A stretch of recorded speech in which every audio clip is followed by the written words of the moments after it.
to Rising Suns Academy.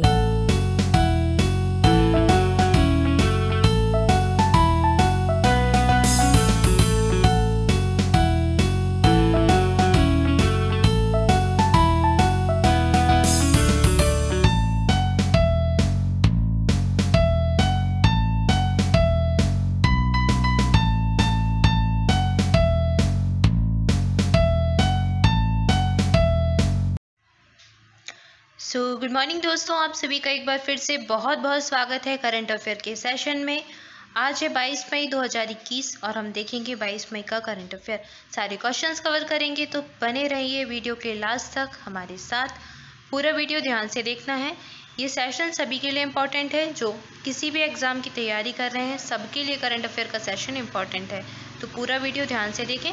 चलिए start करते हैं आज का सेशन। देखते हैं पहला प्रश्न। पहला प्रश्न है दिवस से संबंधित।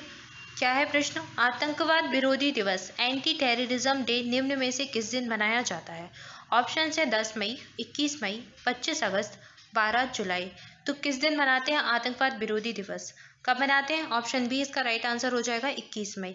21 मई को मनाया जाता है आतंकवाद विरोधी दिवस एंटी टेररिज्म डे, और यह दिवस पूर्व प्रधानमंत्री राजीव गांधी की पुण्यतिथि के रूप में मनाया जाता है।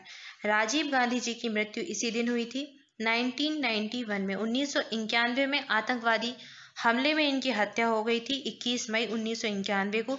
तो उसी की स्मृति के रूप में यह दिवस मनाया जाता है आतंकवाद विरोधी दिवस। इसका उद्देश्य है आतंकवाद के कारण आम जनता को हो रही परेशानियों और आतंकी हिंसा को दूर रखना। तो इसी उद्देश्य के साथ यह दिवस मनाते हैं हर वर्ष 21 मई को। इसके साथ ही आपको याद रखना है कि राजीव गांधी की पुण्यतिथि है। राजीव गांधी की आतंकवादी हमले में हत्या हो गई थी। कहाँ पर? तमिलनाडु में। तमिलनाडु में एक स्थान है श्री पेरुम्बदूर, तो यहाँ पर आतंकवादियों ने इनकी हत्या की थी। इस स्थान का नाम भी आप याद रखें। 1991 का वर्ष याद रखें। इस प्रश्न से संबंधित इतनी जानकारी आपको याद रखनी है। ऑप्शन बी इस प्रश्न का राइट आंसर है। आइए देख लेते हैं अगला प्रश्न। अगला प्रश्न है केरल के मुख्यमंत्री के पद की शपथ लेने के साथ ही निम्न में से कौन लगातार दूसरी बार राज्य के मुख्यमंत्री बन गए हैं? ऑप्शन है ओमान चांडी, A.K. एंटनी, पिनरई विजयन या फिर कृष्णन कुट्टी। ऑप्शंस आपके ये हैं। आपका राइट आंसर हो जाएगा ऑप्शन सी पिनरई विजयन। इससे पहले भी अभी यही थे केरल के मुख्यमंत्री, और अभी आप सभी जानते हैं कि भारत के 5 राज्यों में चुनाव हुए हैं, तो एक एक कर वहां पर मुख्यमंत्री शपथ ले रहे हैं। अच्छा, मुख्यमंत्री के पद की शपथ दिलाता कौन है? तो मुख्यमंत्री के पद की शपथ दिलाता है राज्य का राज्यपाल। जो उस राज्य का राज्यपाल होगा वो मुख्यमंत्री को मुख्यमंत्री पद की शपथ दिलाएगा, और केंद्र शासित प्रदेश में वहां का उपराज्यपाल।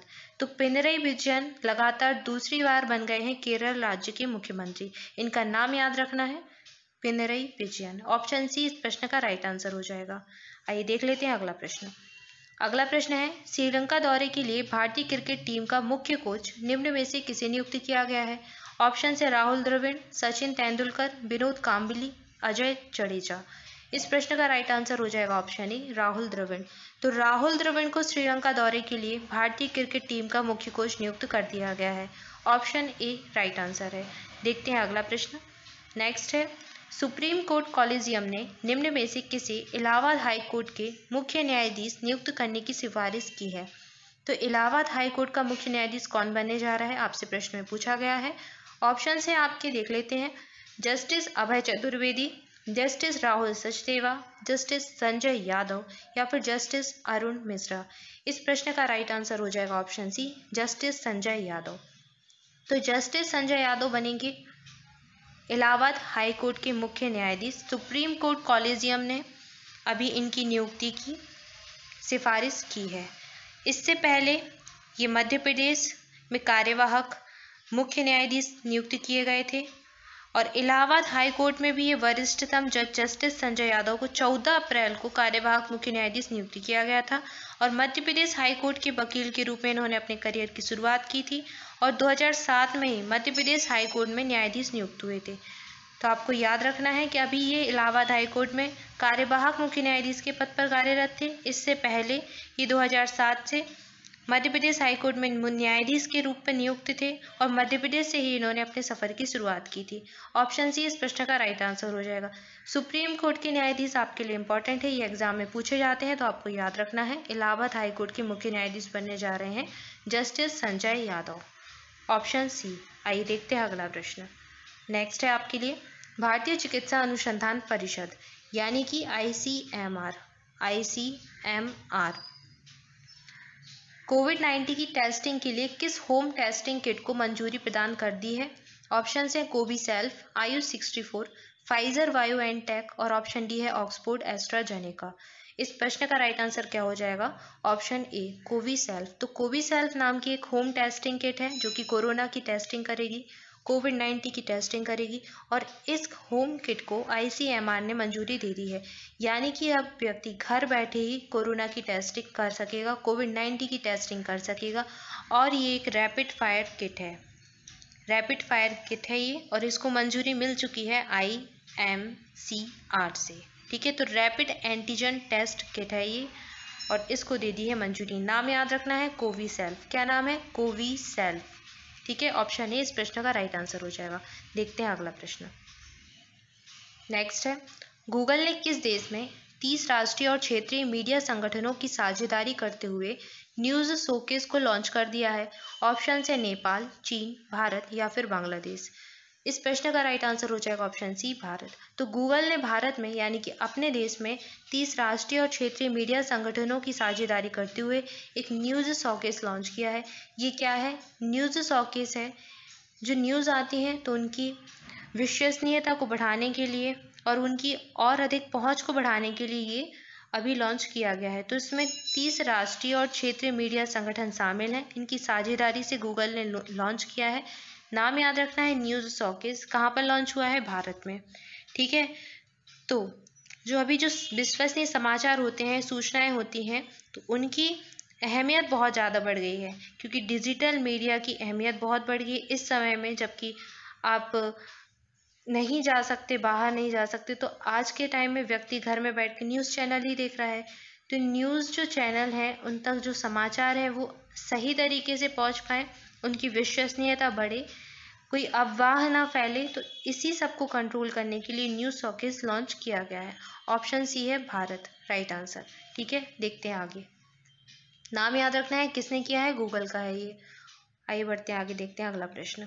अगला प्रश्न है हाल ही में किस देश ने महासागर की निगरानी करने वाली एक नई सैटेलाइट पृथ्वी की कक्षा में भेजी है?